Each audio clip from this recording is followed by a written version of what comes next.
1835 Paseo, San Luis is the Huachuca Art Gallery. And when you're watching this, it's going to be 2025. I know. It freaks me out too. I can't believe it. I mean, 2024, what does that mean to me? It means that in April, I'm going to be 67 years old, which doesn't add up because it was only a few months ago I was 37. No, 27 years old. And now, all of a sudden, it's crazy, isn't it?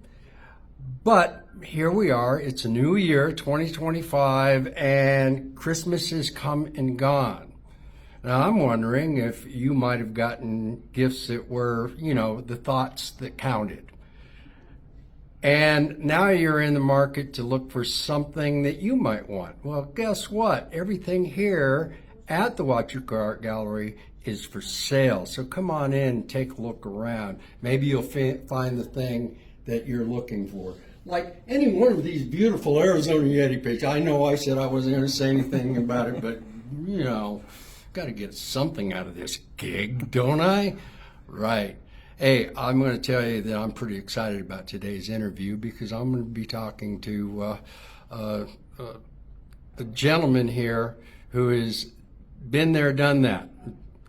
And I've always thought that the best way to live my life is to try and not be an oxygen thief. In other words, to try and give back into the world what you get so much out of. And that's why I love doing the things that I do, including these interviews. But Arthur Brooks, who I'm going to introduce you to in just a second here, my God, this man has got one diverse life's path. And we're going to talk a little bit about that. We're going to talk about his oil painting as well. He's been doing this for a very long time. So let's walk on over here. And Arthur? Hello. Nice to see you. Nice to see you. You've been doing painting for quite some time now. Since '89. 89, so you've had some, but have you ever gone to any kind of school to learn how to? No, I took 1 year of art in high school. That's it. And that was it. That was it. Where are you from?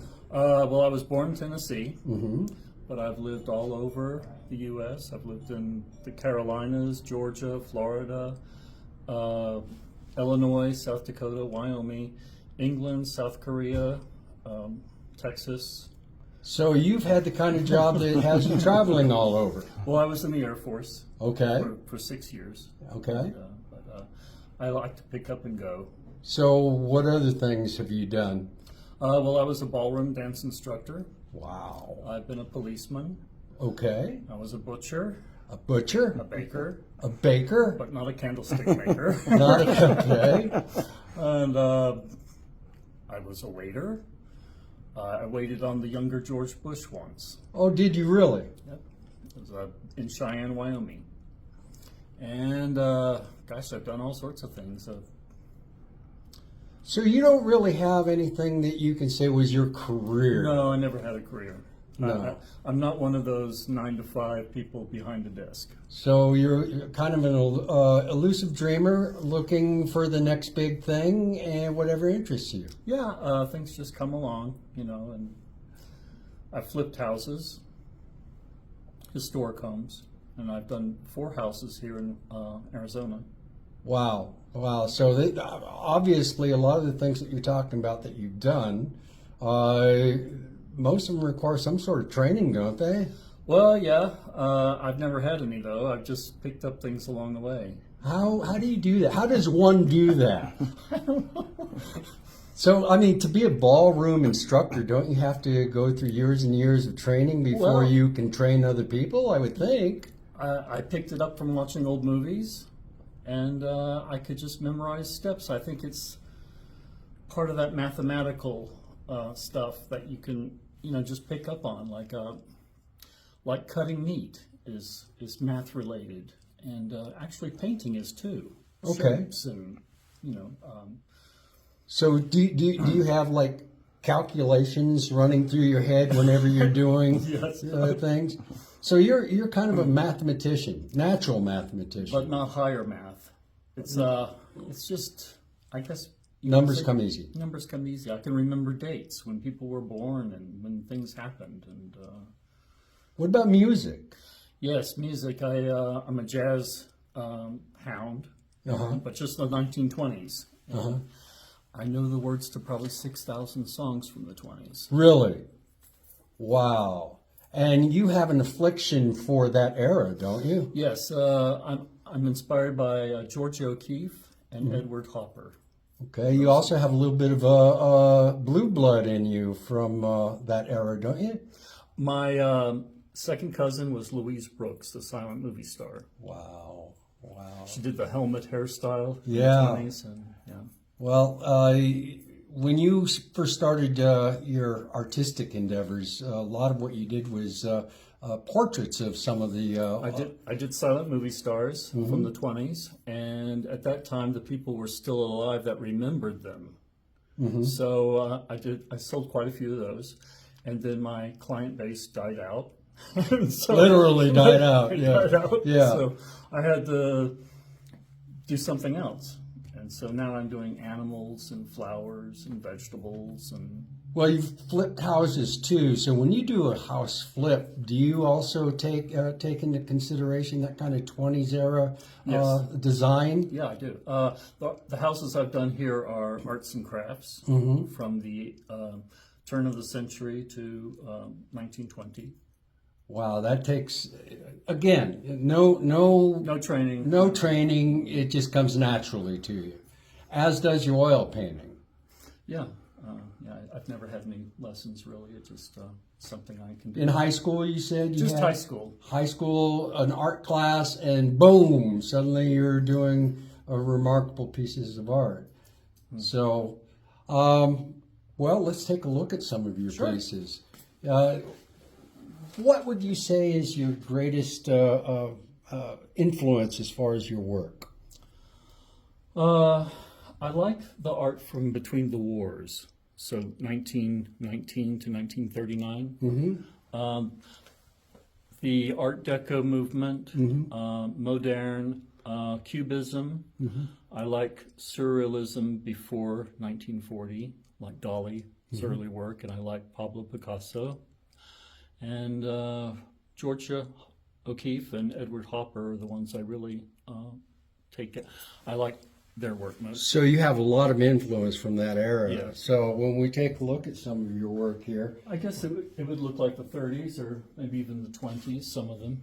what's the hardest thing for you to paint? Do you have a thing, a theme that you just have to work harder at than Landscapes. Landscapes is the Yes, hardest. Landscapes are hard. People are easy for me. Actually, fruit is hard. Fruit. You wouldn't think it was, but I mean, it is. So when we take a look at this right here, give us a little bit of a process of what you went through in order to achieve that. Mangoes are really unusual in that there's so many different colors in them. Like there's siennas and umbers, and with the green, and then there's yellow greens, and then there's your light sources, and yeah, they're really hard. Getting that mottled look of a mango, that was tricky. So in order to achieve the three-dimensional look in there, obviously you had to consider light play, and you had to consider the shading of the colors as it moved away from the obvious light source that you have up there. So how difficult is that to achieve? It's hard. It takes a lot of time, I work in my studio probably 4 hours a day, 7 days a week. So how many times did you have to redo that? Oh, I would say 3 times. 3 times before it finally was comfortable? Before I was comfortable with it. And a lot of times I'll dream about it at night. Really? Yeah. You have a dream about what to do next. Yes. It'll come to you. It'll come to me. And then in the morning I say, oh, that's what I have to do. I have to mix this with this to get that. Well, that's kind of a scary thought, isn't it? I remember when I went back to, you see, it's funny you say that because you just sparked a memory. When I was taking an algorithm class when I first went back to college here at Cochise College, and I was really struggling with the code and everything, and I couldn't figure it out. I went to bed, I fell asleep, and I dreamed about it, and I dreamed the right answer. That freaked me out. A lot of people do. I woke up the next morning and there it was. So you kind of have that except with your painting. Yeah, and then I got to my studio and I thought, oh, I just have to completely redo it. And then it'll be okay. And it was. Yeah. So your dream was right. So follow your dreams, folks. That's what that means, right? So you live in Naco. Yes, right on the border. Right on the border in Naco. You look out your window and I can see Mexico. And the house that you bought. Tell us a little bit about it's that. It's 1908 adobe. The walls are this thick.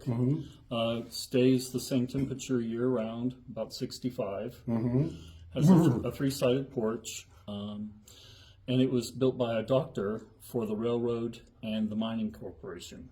And you've had to remodel it since then. Yes, it was in bad shape. It took 2 years to restore it. But it looks like 1908. So you've got yourself a nice little place, a cozy little place to live in. That you're like an old soul, that really should have been born in living in the 1920s. Does it feel that way sometimes? It does feel that way because even when I was small, I liked silent movies and stuff from the 20s. And so you're still stuck on that to this day. It's weird. Your whole life. That's amazing. So what's next for you? I really want to get my art out in more of Arizona. I'm thinking about Tubac and Tucson, and then maybe expand to New Mexico. Well, you have a show coming up, don't you? Yes, I have a show with Diane Given-Hayes in Bisbee. Diane, by the way, Given Hayes is the one who does that endangered wildlife watercolor paintings. You remember the ones? I interviewed her some time back where it had what was endangering that species in the reflection of the animal's eye. And so you'll be working with her. I think we'll complement each other because we both love animals. And this is going to be in Bisbee where? At the Subway Gallery on Brewery Avenue. Okay, and when? In the month of April. In the month of April. So that's going to be pretty exciting as well for you. Yeah. I'll have 22 paintings, and I think she'll have maybe a dozen. Well, that'll be a nice trip as well to go and check out some of our Huachuca artists. And see some of their work in this very eclectic, it's more of a modern art place, isn't it? Or no, there are a lot of people that do realism and expressionism like I do, and a lot of people do abstract. A lot of great galleries that are opening up now since the pandemic. There are 2 new galleries that I'm trying to get into. One's on Subway and one's on Main Street. And but we've had some drawbacks like the fire back in February. Yeah. And the pandemic didn't help. But Bisbee's coming back again. So it's starting to recover. So come out to Bisbee and eat at our restaurants and shop at our stores and stay at our hotels. And if Bisbee's too far to drive, come to 1835 Paseo San Luis and Sierra Vista to the Huachuca Art Gallery, where you can also find this remarkable work from Arthur and Diane and all kinds of artists. So your work is really fantastic stuff, and I can feel the 20s flowing through your brush when I look at them. I think my favorite, of course, and I always like to point out my favorites because, well, it's just what I like to do, is this dog. And it's because I have a photograph of my dog that looks the head is tilted the opposite way, but it's pretty much the same dog almost even. My dog Sadie. So Those are my cats. Those are your cats. Amber and Opal. They're sisters. Well, I do appreciate you taking the time to talk with us, and I wish you luck on your featured artist campaign here. When is the reception? On the 4th of January, Saturday, between 3 and 5. Between 3 and 5. Well, I wish you the best of luck. I hope you sell a lot of paintings, but most importantly, I hope you continue to love the things that you do, because the passion is what makes it worthwhile, not how much you sell. No, I'm having a lot of fun. Well, that's at wonderful. 63. It's a whole new world. Yeah, absolutely. Well, folks, that's our interview, but we aren't done yet. You know we aren't done yet because Teresa's standing over here, and she's got a lot to say about what's coming up. Thank you again. Thank you. And we're going to walk on over here. I'm going to bring you over here because you can see this young lady standing here patiently. Look at that beautiful smile on her face. And she is going to talk with us about what is going on at the gallery. We actually have quite a bit going on. Once I started going down my list, on every Tuesday we have Joanne Berry's oil painting class from 10 to 12, and the classes is 4 classes for $60. Then on Wednesdays and Tuesdays we have Nathan's kids classes from 4 to 5. And then every weekend, depending on the weather, we have plein air painting with Nathan, and it's bring your own supplies, so check with him to make sure the weather's good. On the second Saturday of each month, we have Darlene Wilkinson's alcohol ink class for $20.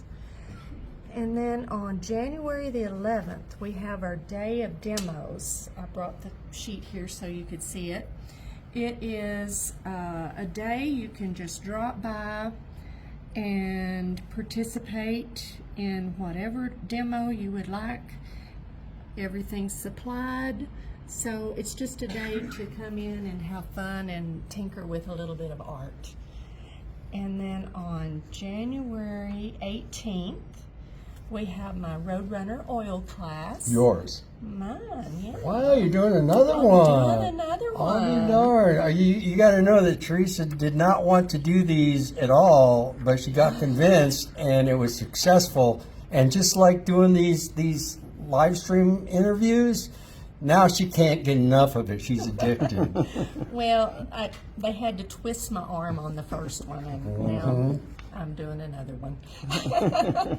But that'll be on the 18th from 1 to 5, and I'll be furnishing everything.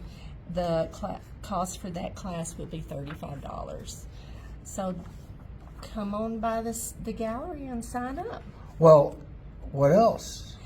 Then in January, we have big goings on starting January 10th. That's when the applications for the Open Judge Art Show are due in, along with the payments. And you can drop those off anytime between now and 5 p.m. on the 10th of January. And then on the 26th, that's when you'll be dropping off your art for the show from 12 to 3. And then we'll be having that big reception and the art judging on February 1st. Okay, so that's a big one right there. And Yes. yeah, the 10th is only a week and a half away, folks. It's not very long. And so far we only have 3 Yeah, applications. so please. You're going to force Come on me in. to apply and bring my stuff in here. You know, I wanted to make room on the walls for all of you talented artists, but you know what? So come on in here, put your stuff on the wall, so I don't have to go through all that trouble and get Yeah. prints made. Okay. And you don't have to be a member to enter. Anybody can enter. And you can get the applications either online, on our website, in the artifacts, which we have here, or at the gallery. We also have a stack on the counter, so come pick one up. And also, we need volunteers for the intake day. We need people to help us get all that beautiful art in this gallery so that we can hang it up. So and you don't have to be a member to volunteer either, do you? No, you don't. So We'll take any help we can get. absolutely. Well, it sounds like we're kicking off 2025 the right way. We are, and it's going to be a lot of fun, starting with our day of demos. Absolutely. Well, Teresa, you know it's been 2 years we've been doing these live streams, I right? know. Can you believe that? It's just another one of those freaky things. It gets more and more fun. It really does. But it's amazing to me that so much time has slid by. 2025. And I it's mean, a I lot. just can't wrap my brain around that, folks. Right. And so for 2 years I've been pleading with you all to get out here and visit and check the stuff out. You all really need to do a New Year's resolution and say, I resolve that I'm going to 1835 Paseo, San Luis, and Sierra Vista, Arizona, and say the Arizona Yeti sent you, and Teresa Ebbs.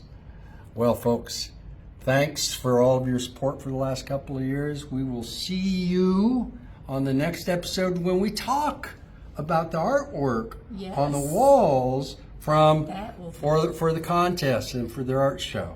Okay? Can't wait. So I hope you had a wonderful year. This is the Huachuca Art Association Gallery. Sean Yeterian, Teresa Ebbs. Happy New Year. See you next month.